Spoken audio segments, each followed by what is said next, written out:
উত্তর দিনাজপুর জেলা খো খো অ্যাসোসিয়েশনের উদ্যোগে দুদিনব্যাপী দিবারাত্রি ৩৮তম রাজ্য পর্যায়ের সাব জুনিয়র খো খো টুর্নামেন্টের আসর বসল কালিয়াগঞ্জ ব্লকের ফতেপুর চৈতন্য দায়নী উচ্চ বিদ্যালয়ের মাঠে। বৃহস্পতিবার বিকেলে প্রদীপ জ্বালিয়ে প্রতিযোগিতার সূচনা করা হয়। উপস্থিত ছিলেন কালিয়াগঞ্জ পঞ্চায়েত সমিতির সভাপতি হিরণময় সরকার, সহসভাপতি বুলি রায়, বিদ্যালয়ের প্রধান শিক্ষক প্রসূন কুমার দাস, জেলা খো খো অ্যাসোসিয়েশনের সম্পাদক বরুণ দাস প্রমুখ। রাজ্য স্তরের সাব জুনিয়র খো খো টুর্নামেন্টের ৮টি জেলা অংশগ্রহণ করেছে। খেলাকে ঘিরে খেলার মাঠে প্রচুর মানুষের সমাগম হয়। কালিয়াগঞ্জ খো খো প্রতিযোগিতা।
আজকে উত্তর দিনাজপুর খো খো অ্যাসোসিয়েশনের উদ্যোগে কালিয়াগঞ্জ পঞ্চায়েত সমিতি ও ফতেপুর সিডি হাই স্কুলের সহযোগিতায় আজকে ৩৮তম রাজ্য খো খো খেলা আমাদের ফতেপুর সিডি হাই স্কুলের মাঠে হচ্ছে।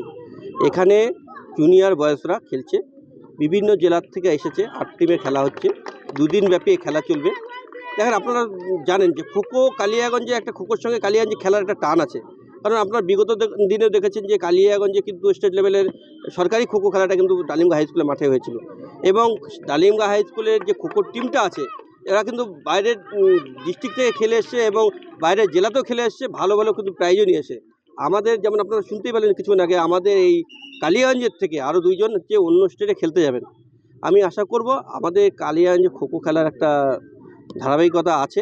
এটা আমাদের সবটাই বলতে হবে যে আমাদের ডালিমগাঁ হাই স্কুলের মাস্টার বরুণদার তত্ত্বাবধানে এই খেলাটা এখনও ধরে রাখছে কালিয়াগঞ্জের মানুষেরা।